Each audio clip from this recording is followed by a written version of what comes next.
Et si tout ce que tu as perdu n'était pas une punition, mais une préparation?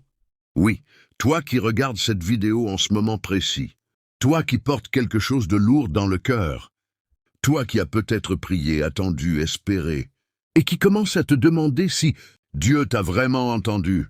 Je veux que tu saches quelque chose avant, même que nous commencions. Tu n'as pas cliqué sur cette vidéo par hasard. Non, il n'existe pas de hasard. Dans le royaume de Dieu, chaque rencontre, chaque moment, chaque vidéo qui tombe devant tes yeux, au bon moment, c'est une main invisible qui te guide. Aujourd'hui, laisse-moi te raconter l'histoire d'un petit oiseau. Une histoire simple, une histoire vraie, une histoire qui va changer quelque chose en toi pour toujours. Il n'était pas grand, il n'avait rien d'extraordinaire. Ses plumes étaient simples, sa voix n'était pas la plus belle de la forêt. Mais en lui, il y avait quelque chose que les autres n'avaient pas. Une envie brûlante de voler haut, très haut jusqu'aux nuages. Un jour, cet oiseau fut capturé. Quelqu'un le mit dans une cage, propre, dorée, confortable même. Il avait à manger, de l'eau fraîche, un toit au-dessus de sa tête. Et pourtant, Il souffrait. Chaque matin, il regardait par les barreaux de sa cage. Il voyait le ciel, bleu, infini, libre.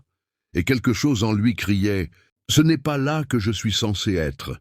Je suis fait pour voler, pas pour être enfermé. » Est-ce que tu te reconnais dans cet oiseau? Est-ce que toi aussi tu te sens enfermé quelque part? Dans une situation que tu n'as pas choisie? Dans une relation qui t'étouffe? Dans un travail qui ne te ressemble pas? Dans une ville qui semble trop petite pour tes rêves? Dans une douleur qui ne part pas? Ce sentiment que tu portes, ce n'est pas un signe que tu as échoué. Ce n'est pas la preuve que Dieu t'a oublié. C'est le signe que tu es faite pour quelque chose de plus grand. L'oiseau dans la cage ne cesse pas d'être un oiseau parce qu'il est enfermé. Il reste ce qu'il est. Il reste ce pourquoi il a été créé, pour voler, et toi aussi. Peu importe dans quelle cage tu te trouves aujourd'hui, tu restes qui tu es. La cage ne change pas ta nature. Elle ne change pas ce pourquoi Dieu t'a créé. Un jour, quelque chose d'étrange se passa. La porte de la cage s'ouvrit. Par accident? Ou peut-être pas. L'oiseau la vit. Il s'approcha. Son cœur battait fort. Enfin, la liberté. Mais juste au moment où il allait s'élancer, la porte se referma. Tu peux imaginer sa douleur. Cet espoir qui naît, qui grandit, qui illumine tout, et qui est brisé en une fraction de seconde. Combien de fois as-tu vécu ça, toi? Combien de fois as-tu cru que c'était enfin ton tour? Que cette opportunité allait changer ta vie? Que cette personne allait être la bonne? Que cette prière allait enfin recevoir une réponse? Et combien de fois la porte s'est-elle refermée juste au moment où tu allais passer? Je vais te dire quelque chose que peu de gens ont le courage d'entendre. Parfois, Dieu ferme une porte non pas parce qu'il ne t'aime pas, mais parce que cette porte-là ne mène pas à ta destinée. Oui, ça fait mal, ça dérange, ça semble injuste. Mais laisse-moi te poser cette question.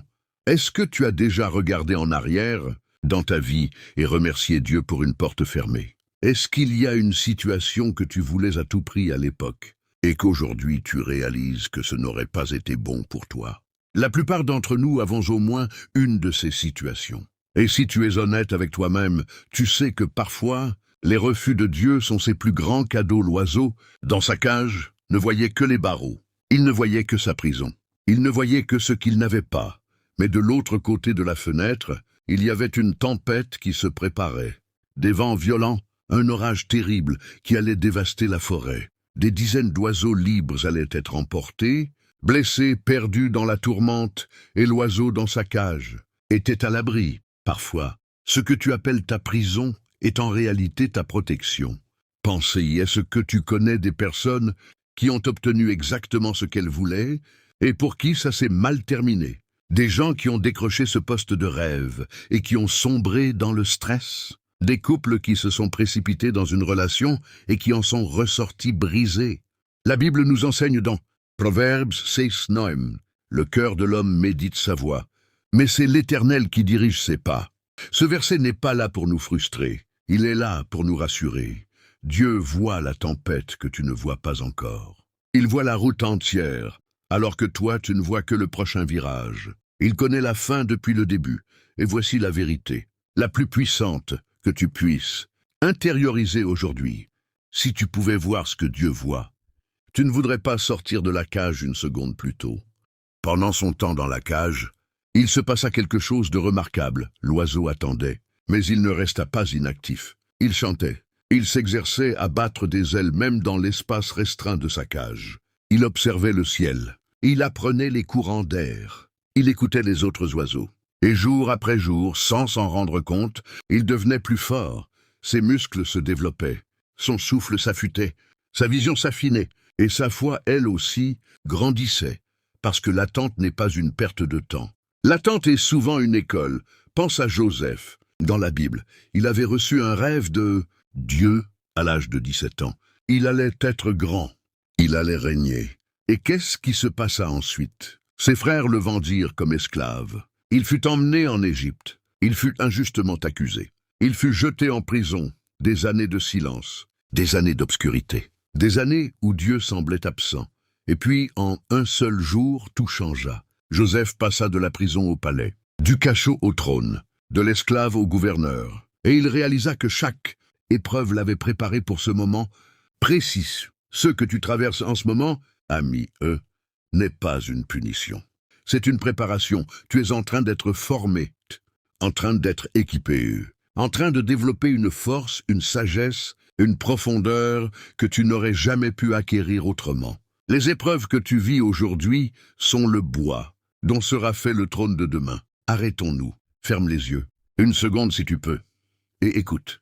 Pas avec tes oreilles, mais avec ton cœur. Voici ce que Dieu te dit aujourd'hui, mon enfant.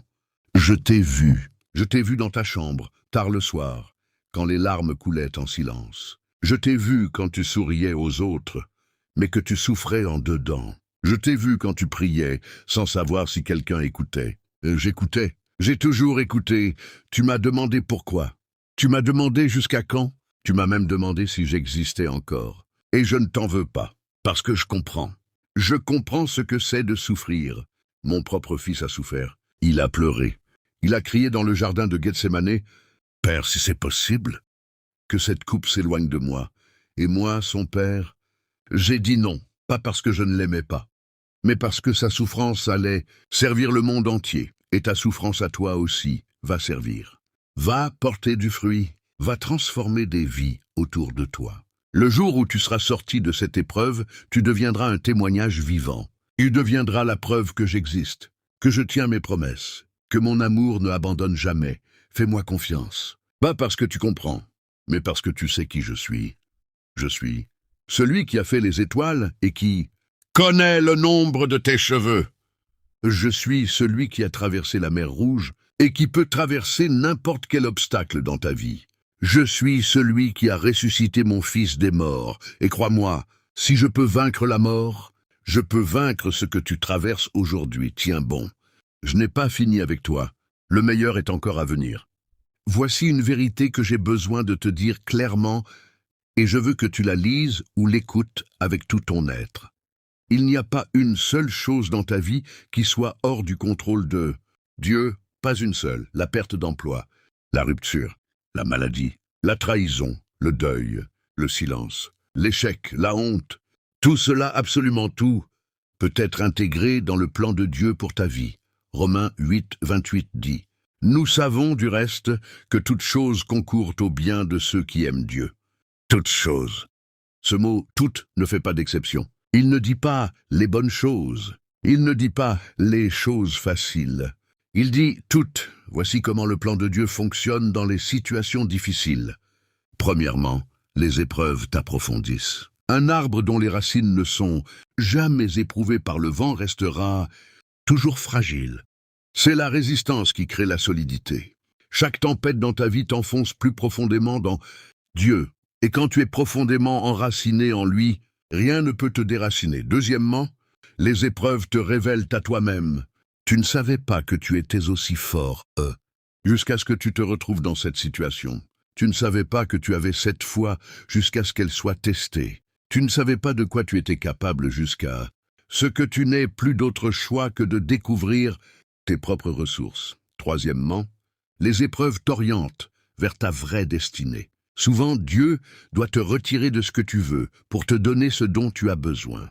Il doit fermer la mauvaise porte pour que tu te tournes vers la bonne. Il doit assombrir les fausses lumières pour que tu vois la vraie lumière. Quatrièmement, les épreuves te connectent aux autres. Les blessures que tu portes aujourd'hui vont devenir tes plus grands outils pour aider quelqu'un d'autre demain. Dieu ne guérit pas pour que tu oublies. Il guérit pour que tu témoignes, pour que ta vie devienne un message d'espoir pour ceux qui souffrent encore. Alors, quelle que soit la situation dans laquelle tu te trouves en ce moment, sache ceci, elle n'est pas accidentelle, elle n'est pas définitive, et elle est entre les mains du Dieu qui te connaît mieux que tu ne te connais toi-même. Revenons à notre petit oiseau. La tempête passa, le ciel se dégagea, et ce matin-là, quelque chose de différent se produisit. Une lumière nouvelle traversa la fenêtre. Une lumière dorée, chaude, qui semblait annoncer quelque chose. Et doucement, lentement, la porte de la cage s'ouvrit. Pas par accident. Cette fois, délibérément, avec intention, l'oiseau s'approcha. Il hésita. Il avait été déçu avant. Il avait mal avant. Mais quelque chose dans cette lumière lui disait « Cette fois, c'est le bon moment ». Et il s'élança. Et tu sais ce qui se passa? Il vola plus haut qu'il n'avait jamais volé. Parce que pendant tout ce temps dans la cage, il avait développé des ailes plus fortes. Parce que la tempête était passée. Parce que le moment était parfait. Pas celui qu'il avait choisi, celui que Dieu avait choisi. Et il vola si haut qu'il put voir l'immensité du ciel qu'il n'avait jamais pu voir depuis sa cage. Il vit des horizons qu'il n'avait jamais imaginés.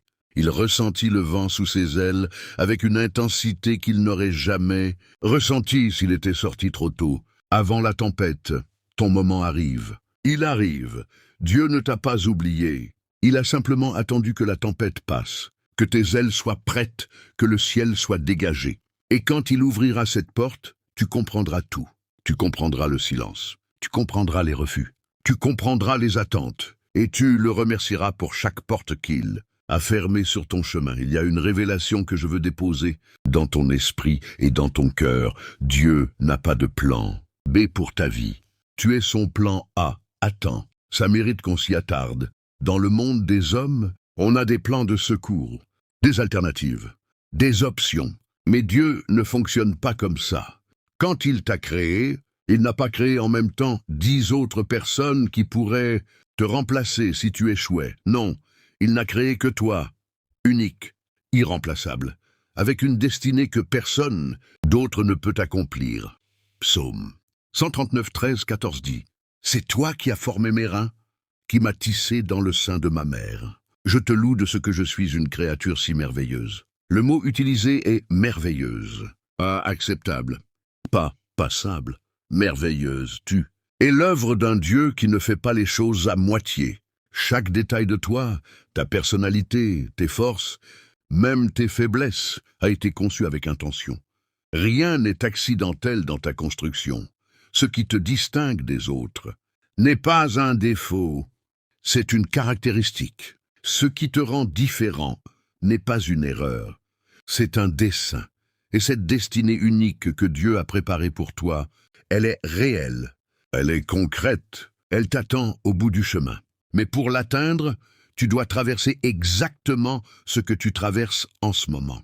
Maintenant, je veux être pratique avec toi, parce que la foi sans action est morte. Voici comment traverser cette saison difficile avec la grâce et la foi qui transforment tout. Premièrement, garde les yeux sur Dieu, pas sur le problème. Pierre a marché sur l'eau tant qu'il regardait Jésus. C'est au moment où il a regardé les vagues qu'il a commencé à couler. Le problème ne disparaîtra peut-être pas immédiatement, mais ton regard peut changer. Et un regard changé change tout. Deuxièmement, loue Dieu dans la tempête. C'est la chose la plus contre-intuitive que tu puisses faire. Et c'est exactement pour ça que c'est si puissant. Quand tu loues Dieu au milieu de la douleur, tu envoies un message à l'ennemi de ta vie. Tu ne mourras pas. Ma foi est plus grande que mes circonstances. Et tu envoies aussi un message à Dieu. Je te fais confiance même quand je ne comprends pas. Cette posture de foi attire la présence de Dieu d'une manière unique. Troisièmement, continue d'agir. Dans sa cage, l'oiseau n'a pas arrêté de battre des ailes. Continue de travailler. Continue de prier. Continue de te lever chaque matin et de faire ce que tu peux faire. Dieu bénit le mouvement. Il est plus facile de guider un navire en mouvement qu'un navire immobile. Quatrièmement, entoure-toi des bonnes personnes. Tu ne peux pas traverser une épreuve seul. C'est pour ça que Dieu a conçu la communauté. Il a dit, il n'est pas bon que l'homme soit seul. Trouve des personnes qui prient. Trouve des personnes qui croient. Trouve des personnes qui peuvent porter un bout de ta charge avec toi. Cinquièmement, rappelle-toi de tes victoires passées. Dieu est fidèle dans le passé. Il sera fidèle dans le présent. Il sera fidèle dans l'avenir. Fais la liste mentale ou écrite de toutes les fois où Dieu t'a sorti d'une situation impossible. Chaque témoignage passé est une promesse pour l'avenir. Avant la prière finale, je t'invite à faire cette déclaration à voix haute. Oui, à voix haute, parce que les mots ont un pouvoir. La Bible dit que la mort et la vie sont au pouvoir de la langue. Dis avec moi. Je déclare que je suis dans les mains de Dieu. Ma situation n'est pas plus forte que mon Dieu. Les portes que Dieu a fermées dans ma vie l'ont été pour mon bien. Je refuse la peur. Je refuse le désespoir. Je refuse de croire que je suis abandonné. Je crois que Dieu a un plan pour ma vie. Un plan de paix et non de malheur. Un plan pour me donner un avenir et une espérance. Je déclare que mon attente n'est pas vaine. Je déclare que mon cri a été entendu. Je déclare que le meilleur de ma vie ne m'a pas encore été donné. Et je choisis de faire confiance à celui qui me connaît mieux que je ne me connais moi-même, comme le petit oiseau qui a attendu dans la cage. Je suis en train d'être préparé, et quand ma porte s'ouvrira, elle s'ouvrira. Je volerai plus haut que je n'ai jamais volé, en Jésus-Christ. Amen. Fermons les yeux ensemble et prions, Père Céleste. Je viens à toi au nom de Jésus-Christ. Ton Fils bien-aimé, je te présente cette personne qui regarde cette vidéo en ce moment. Tu la connais par son nom, tu connais sa douleur, ses larmes, ses doutes, ses nuits sans sommeil. Tu connais les rêves qu'elle porte et les blessures qu'elle cache. Seigneur, touche-la en ce moment précis. Que ta paix, qui dépasse toute intelligence, garde son cœur et son esprit. Qu'elle ressente ta présence d'une manière qu'elle n'a jamais ressentie auparavant. Rappelle-lui qu'elle est ta fille, ton Fils bien-aimé. Rappelle-lui que tu n'as pas fini avec elle. Rappelle-lui que les portes fermées de sa vie étaient ta protection. Rappelle-lui que l'épreuve qu'elle traverse est en train de la préparer pour la grande chose que tu as préparée pour elle. Ouvre les bonnes portes dans sa vie. Ferme les mauvaises. Guide ses pas sur le chemin que tu as préparé pour elle. Et quand elle décollera comme ce petit oiseau libéré, que toute la gloire te revienne à toi seul. Merci, Père, pour ce plan plus grand que nous ne pouvons imaginer. Merci pour ta fidélité qui ne change jamais. Merci d'aimer ceux que le monde oublie. Et merci pour la délivrance qui vient en Jésus-Christ. Amen. Si cette vidéo a touché quelque chose en toi, un espoir, une larme, une certitude nouvelle, ne garde pas ça pour toi. Seul est, partage-la avec quelqu'un qui en a besoin ce soir.